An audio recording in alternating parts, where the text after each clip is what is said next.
Mount Glimmer stood like a jagged crown against the sky, its snow-dusted peaks piercing the clouds. The village of Drakenheim, carved into the cliffs, shimmered with the glow of dragon scales reflecting the sunlight. Dragons of all sizes moved with grace and purpose, their roars echoing like thunder through the peaks. To the dragons, strength was life, and only the strong could ensure the survival of the village. Ember, however, was not strong. His scales lacked the brilliant sheen of the others, his wings were smaller, and his attempts at breathing fire resulted in little more than pathetic wisps of smoke. While the other young dragons practiced combat maneuvers in the gusting winds, Ember often struggled just to stay airborne. Useless, muttered Galder, a large, bronze-scaled dragon who led the training sessions. A dragon who cannot fight or hunt is a burden. Ember tried to ignore the comments, but the whispers followed him everywhere. He felt the weight of their disdain with every passing day. He practiced tirelessly, but no amount of effort seemed to close the gap between him and the others. He dreamed of proving his worth to his kind, but reality felt like a cruel joke. One day, Ember was summoned to the Grand Hall of the Drakenheim Council. The hall was an enormous cavern, its walls glimmering with embedded gemstones and glowing fungus. The council, a group of elder dragons with imposing forms and scales like molten gold, sat in a semicircle. At their center was Stryx, their leader, whose piercing yellow eyes seemed to strip Ember of any pretense. Ember, Stryx began, his voice deep and resonant, the council has deliberated.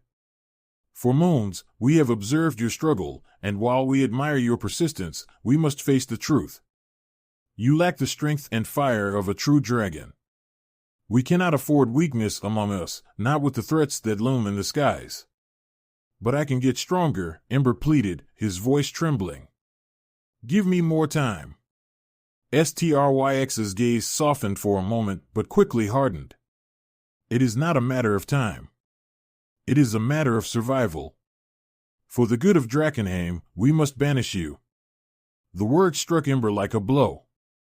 He looked to the other elders, searching for even a flicker of dissent, but found none. The council's decision was final. The ceremony of banishment was swift and silent. Ember was led to the edge of Drakenheim, where the peaks gave way to the rolling valleys below. The dragons of the village gathered to watch, their faces a mixture of pity and relief. A few younger dragons whispered among themselves, but no one dared speak up. With one last, sorrowful glance at the only home he had ever known, Ember spread his weak wings and glided down into the valley. The descent was longer than he expected. The winds were unfamiliar and unforgiving, and his wings ached by the time he landed in the dense forest below. Exhausted and heartbroken, Ember collapsed beneath a tree, unsure of where to go or what to do. His mind raced with questions. Could he survive alone? Would he ever find a purpose? The forest was unlike the rugged cliffs of Mount Glimmer. The air was heavy with the scent of earth and blooming flowers, and sunlight filtered through the canopy in golden rays. For a moment, Ember felt a strange sense of peace, though it was tinged with despair. He was no longer a dragon of Drakenheim. He was an exile. As night fell, Ember huddled under the roots of a massive tree, his small body trembling from both the cold and his fear of what the future might hold. He didn't notice the soft footsteps approaching until a curious voice spoke. "You're a dragon," it said, more a statement than a question. Startled, Ember looked up to see a small human child standing before him, her wide eyes filled with wonder rather than fear. She had wild, curly hair and a smudge of dirt on her cheek. A wooden stick was clutched in one hand like a makeshift sword. "Are you going to eat me?" she asked, tilting her head. "No," Ember replied weakly, his voice hoarse. "I couldn't even if I wanted to." The girl crouched down, studying him closely. "You look different from the stories. You're not scary at all. What's your name?"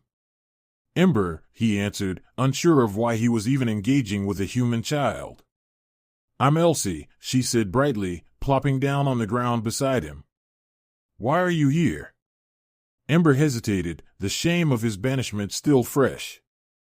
I was cast out, he admitted. I'm too weak to be a dragon. Elsie's brow furrowed. That's silly. Who decides what makes a dragon a dragon? The council, Ember said bitterly. The strong ones. Well, Elsie said, standing up and brandishing her stick, maybe they're wrong. If you're weak, then we'll just have to make you strong. Ember blinked at her in disbelief.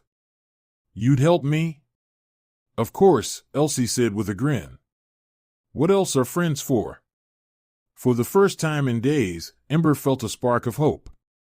It was small, but it was there, like the faint glow of an ember waiting to ignite. The first rays of morning light filtered through the trees, painting the forest floor in soft hues of gold and green. Ember stretched his wings, still sore from the flight down from Mount Glimmer. Nearby, Elsie crouched by a bubbling brook, filling a wooden bucket with water. Despite her small size and young age, she moved with a purpose that made Ember feel oddly comforted. You're serious about helping me? Ember asked, his voice tentative as he watched her. Of course. Elsie replied, straightening up and brushing her hands on her patchwork dress. I don't see why dragons have to be all big and scary to be strong. Besides, you're already a dragon.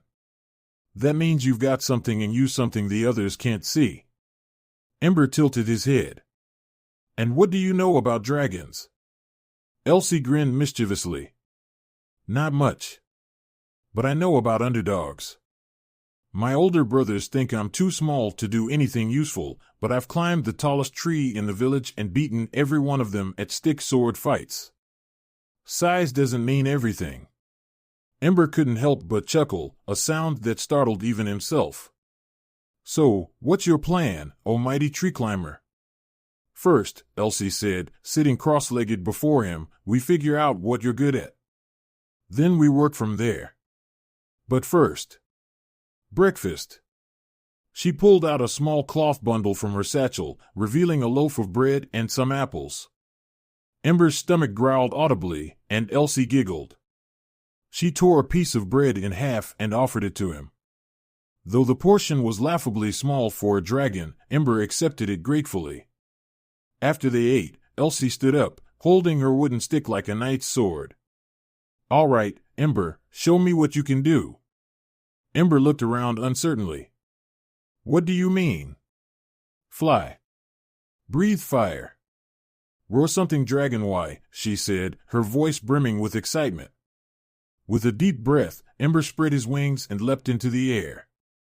He managed a few shaky beats before crashing back to the ground in a heap of scales and dust. Undeterred, he tried to roar, but what came out was more of a croaky growl. When he attempted to breathe fire, only a faint puff of smoke emerged. Elsie tapped her chin thoughtfully, pretending to evaluate his performance like a serious coach. Okay, flying's not your strong suit yet, and we'll work on the roar. But the fire. There's potential there. Potential? Ember echoed, his pride stung. Sure. Sparks mean there's fire inside you somewhere. We just need to coax it out. She twirled her stick like a conductor's baton. Let's start with small steps. For the next few days, they practiced in the secluded forest clearing. Elsie devised a series of creative exercises, treating Ember's training like a game. She tied feathers to branches and hung them at various heights, encouraging him to dodge and weave between them to improve his agility. They raced through the forest, with Ember chasing her as she darted between trees, her laughter ringing out like a bell. When it came to fire, Elsie approached the problem with the same enthusiasm. She gathered piles of dry leaves and encouraged Ember to aim his sparks at them. At first, nothing happened. But one evening, as the sun dipped below the horizon, Ember let out a frustrated snort, and a small flame leapt from his nostrils, igniting the leaves in a burst of light. Elsie cheered, jumping up and down. You did it, Ember. I knew you could. The sight of the small, flickering fire filled Ember with pride.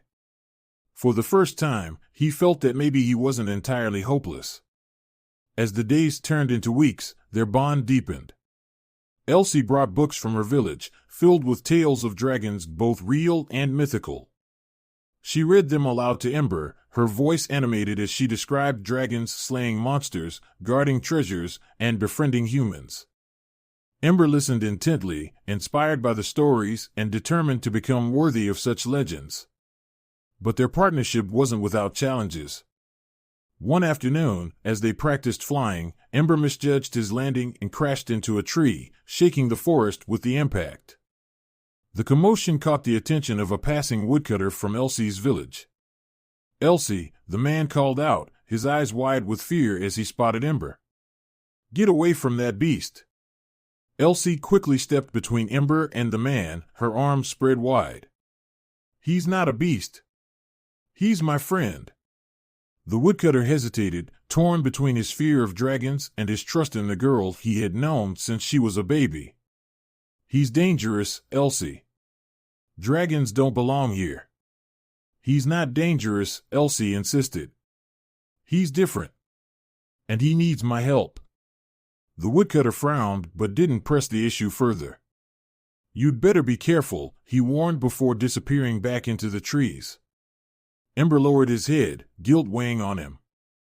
"Maybe he's right," he said quietly. "Maybe I don't belong anywhere." Elsie knelt in front of him, placing a small hand on his snout. "Don't let fear decide who you are, Ember. You're stronger than you think. And I'm not giving up on you." Her words struck a chord deep within him. Ember resolved to work even harder, not just for himself, but for the human child who believed in him when no one else did. Together, they continued their journey, the unlikely pair determined to prove that strength comes in many forms. The days turned into weeks, and the bond between Elsie and Ember grew as they faced new challenges together. The secluded clearing where they trained became their haven, a place where neither human prejudice nor dragon tradition could intrude. Ember's progress, though slow at first, began to accelerate, fueled by Elsie's relentless optimism and his own budding confidence. "The fire within concentrate," Elsie instructed, holding up a stick wrapped in moss. "Think about the flame. Feel it in your chest." Ember closed his eyes and inhaled deeply. He felt the faint warmth building in his core, a spark of energy that had once seemed unreachable. Focusing, he let out a measured exhale. A thin but steady stream of fire burst from his mouth, igniting the moss. Elsie whooped and waved the burning stick triumphantly. "You did it!" "That was real fire, Ember." For the first time, Ember felt pride in his abilities. The once timid spark had grown into a flame he could control, albeit with great effort. It wasn't the roaring inferno of the dragons of Drakenheim, but it was a start. "Next step," Elsie said, tossing the stick aside, "bigger flames." Ember groaned but nodded. He was beginning to trust her judgment, no matter how unorthodox her methods seemed. Agility over strength flying remained a challenge for Ember, but Elsie's training techniques began to pay off. She created obstacle courses in the forest, weaving ropes between trees and tying feathers at different heights. "Speed is your advantage," Elsie reminded him as he prepared to tackle the course. "You're not big and bulky like those other dragons. Use that to your benefit." With a leap, Ember launched into the air, dodging through the maze of ropes. He clipped a few with his tail but managed to avoid most of them. His smaller wings allowed him to pivot sharply, a skill that gave him an edge over larger dragons.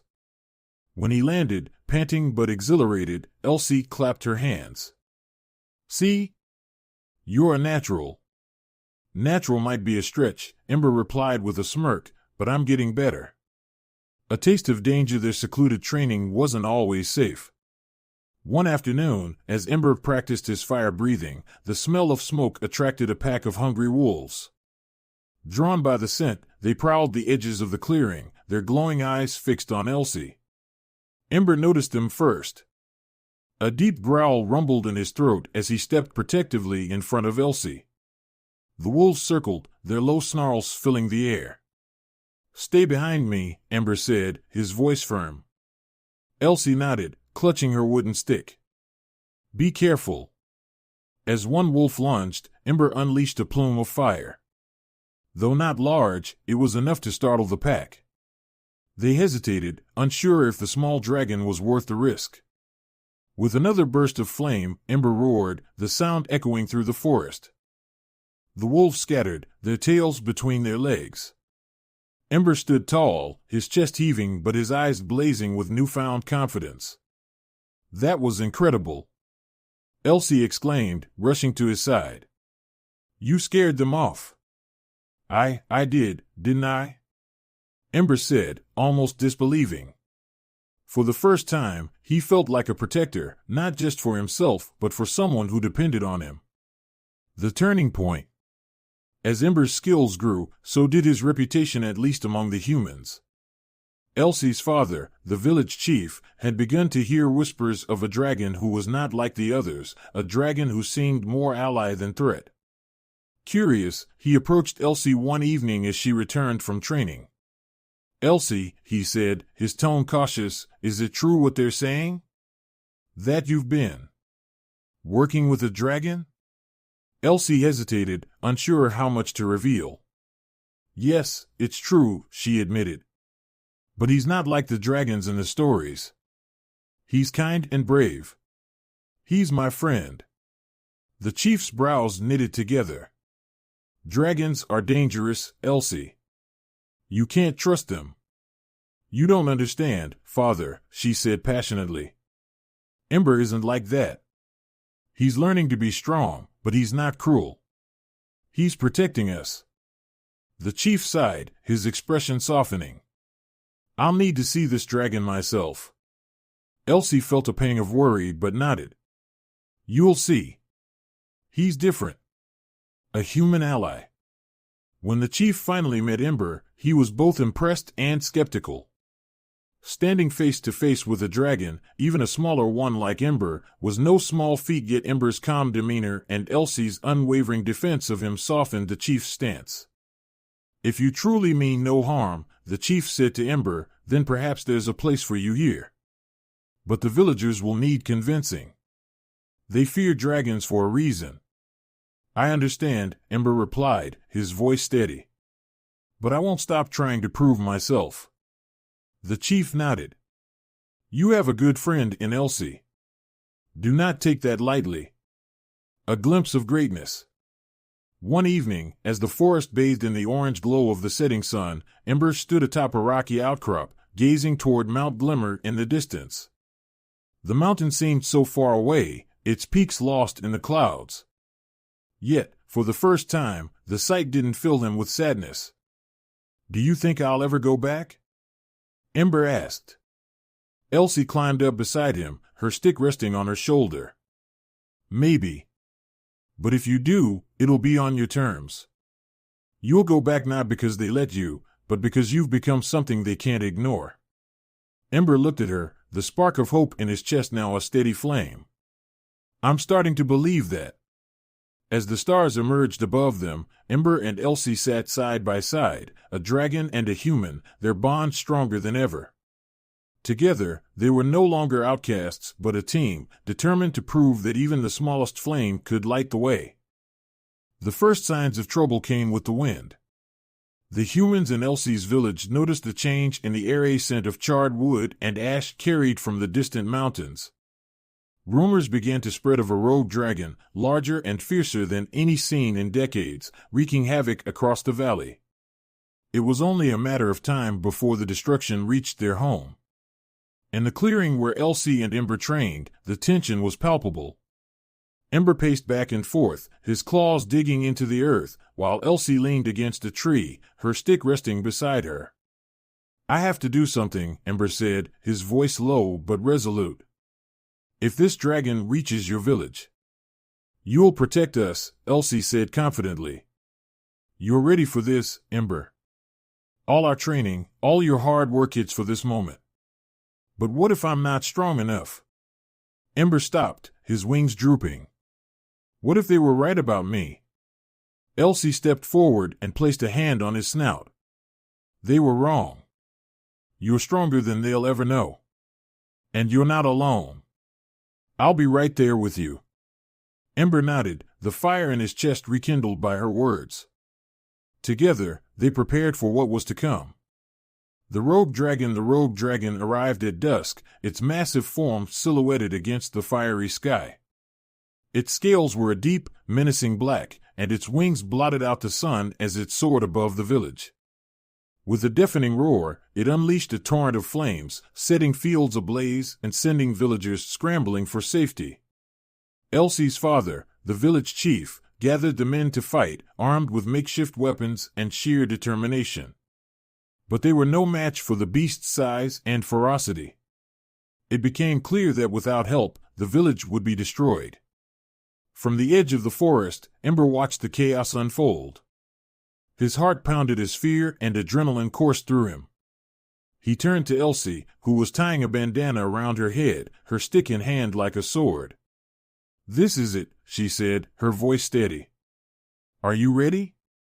Ember took a deep breath. "I'm ready." With a powerful leap, he launched into the air, his wings carrying him toward the rogue dragon. The villagers gasped as they saw him approach, many unsure if he was friend or foe. The battle in the sky, the rogue dragon snarled as Ember approached, clearly unimpressed by his smaller size. It lashed out with a massive claw, but Ember dodged nimbly, using the agility he had honed in the forest. He darted around the larger dragon, striking where he could and avoiding its powerful tail and fiery breath.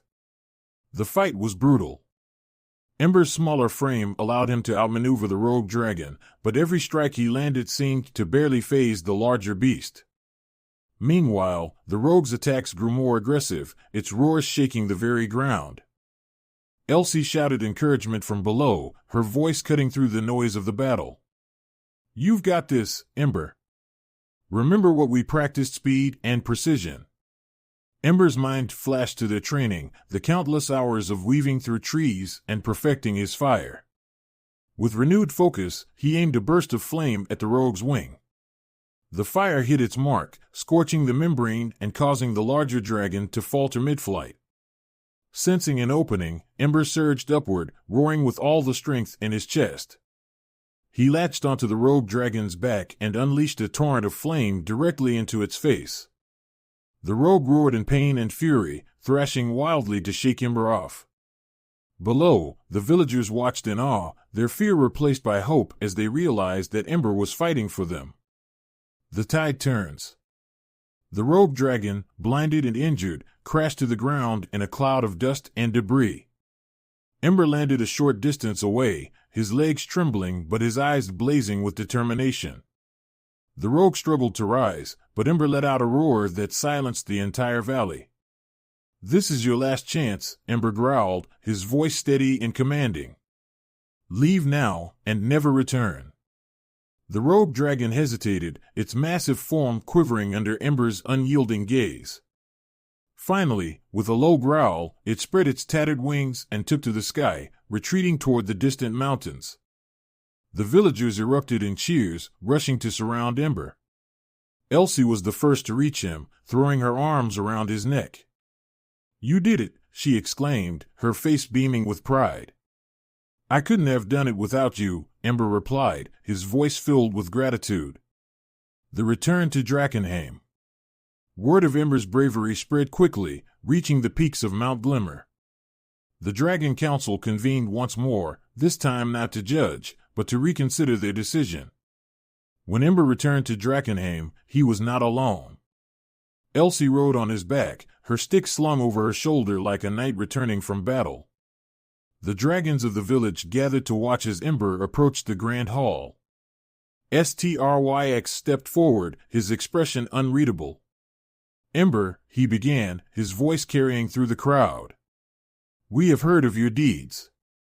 You have shown courage, strength, and the heart of a true dragon.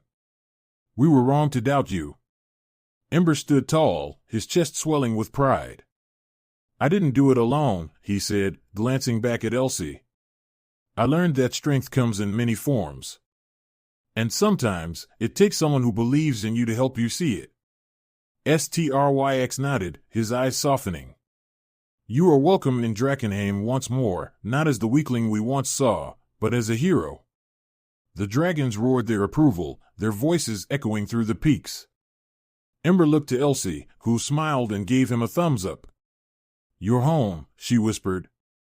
Ember felt a warmth in his chest that rivaled the fire he had finally mastered. He was no longer the small, weak dragon who had been cast out. He was Ember, the protector of both dragons and humans, and his story was only just beginning.